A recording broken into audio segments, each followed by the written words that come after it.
Mundakkai ദുരന്തബാധിതർക്കായുള്ള fund പിരിവ് കർശനമാക്കിയതിൽ youth കോൺഗ്രസിലെ എതിർപ്പ്. സംസ്ഥാന പ്രസിഡന്റ് രാഹുൽ മാങ്കൂട്ടത്തിൽ പങ്കെടുത്ത യൂത്ത് കോൺഗ്രസ് വയനാട് ക്യാമ്പിലാണ് എതിർപ്പുയർന്നത്. ഈ മാസം 31-നകം 2.5 ലക്ഷം രൂപ അടക്കാൻ നിയോജക മണ്ഡലം കമ്മിറ്റികൾക്ക് രാഹുലിന്റെ നിർദ്ദേശം.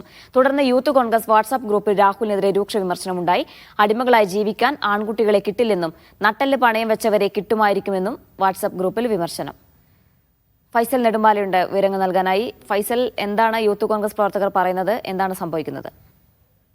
ജീന, നമുക്കറിയാം യൂത്ത് കോൺഗ്രസ് മുണ്ടക്കൈ ദുരന്തബാധിതവുമായി ബന്ധപ്പെട്ട് വീടുകൾ പ്രഖ്യാപിച്ചിരുന്നു. ഇതുമായി ബന്ധപ്പെട്ടുകൊണ്ട് മണ്ഡലം കമ്മിറ്റികൾക്ക്, നിയോജക മണ്ഡലം കമ്മിറ്റികൾക്ക് 2.5 ലക്ഷം രൂപ പിരിച്ചു നൽകണമെന്നുള്ളതും സംസ്ഥാന കമ്മിറ്റിയുടെ നിർദ്ദേശമുണ്ടായിരുന്നു. കഴിഞ്ഞ ദിവസങ്ങളിലൊക്കെ തന്നെ മറ്റ് മണ്ഡലം കമ്മിറ്റികൾ, പല മണ്ഡലം കമ്മിറ്റികളും 2.5 ലക്ഷം രൂപ നൽകാത്തതിനെ തുടർന്ന് പിരിച്ചുവിടുന്ന ഒരു കാഴ്ചയെ നമ്മൾ കണ്ടതാണ്. ഇതേ തുടർന്നാണ് വയനാട്ടിലും ഇത്തരത്തിലുള്ള ഒരു നിർദ്ദേശം രാഹുൽ മാങ്കൂട്ടത്തിൽ വെച്ചത്. 3 ദിവസം മുമ്പാണ് ഇത്തരത്തിലൊരു നേതൃ ക്യാമ്പ് വയനാട് മീനങ്ങാടിയിൽ വെച്ച് മാനന്തവാടി മണ്ഡലത്തിന്റെ നേതൃ ക്യാമ്പ് നടന്നത്. ഈ ക്യാമ്പിലാണ് ഇത്തരത്തിലൊരു എതിർപ്പ് ഉയർന്നത്.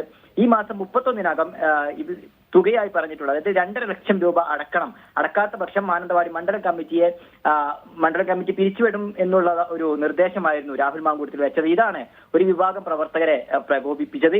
ഇതിൽ ആ യോഗത്തിൽ തന്നെ രാഹുൽ മാങ്കൂട്ടത്തിനെതിരെ വലിയ വിമർശനമൊക്കെ ഉന്നയിക്കുകയും ചെയ്തിരുന്നു. അതിനുശേഷമാണ് ഇപ്പോൾ ഈ ഫണ്ട് പിരിവ് എങ്ങനെ മുന്നോട്ട് കൊണ്ടുപോകണം എന്നതുമായി ബന്ധപ്പെട്ടുകൊണ്ടുള്ള ചർച്ച നടക്കുന്നതിനിടയിലാണ് ഒരു വിഭാഗം പ്രവർത്തകർ രാഹുൽ മാങ്കൂട്ടത്തിനെ വളരെ രൂക്ഷമായിക്കൊണ്ടുള്ള ഇത്തരത്തിലുള്ള ഒരു പരാമർശമൊക്കെ ഈ ഗ്രൂപ്പിൽ, ഔദ്യോഗിക ഗ്രൂപ്പിൽ വന്നിട്ടുള്ളത്. ഈ ഗ്രൂപ്പിലെ ചർച്ചയാണ് ഇപ്പോൾ ചോർന്നിരിക്കുന്നത്. ആൺകുട്ടികൾ, നട്ടെല്ല് പണയം വെച്ച ആൺകുട്ടികൾ വേണമെങ്കിൽ രാഹുൽ മാങ്കൂട്ടത്തിൽ അനുസരിച്ചോട്ടെ എന്നതടക്കമുള്ള, അല്ലെങ്കിൽ ആ തരത്തിലേക്കൊക്കെയാണ് ചർച്ച നീളുന്നത്. ജില്ലാ കമ്മിറ്റിയുടെ ഭാഗത്ത് നിന്ന് എന്തായാലും ഒരു വിശദീകരണം വന്നിട്ടുണ്ട്. അതായത് സംഘടനക്കകത്തെ ചർച്ചയാണ് ഇതൊന്നും. ഫണ്ട് ശേഖരണ നടപടി വേഗത്തിൽ പൂർത്തീകരിക്കുമെന്നും ജില്ലാ നേതൃത്വം ഇപ്പോൾ അറിയിച്ചിട്ടുമുണ്ട്. ശരി, ഫൈസൽ നെടുമ്പാലയാണ് വിവരങ്ങൾ നൽകിയത്.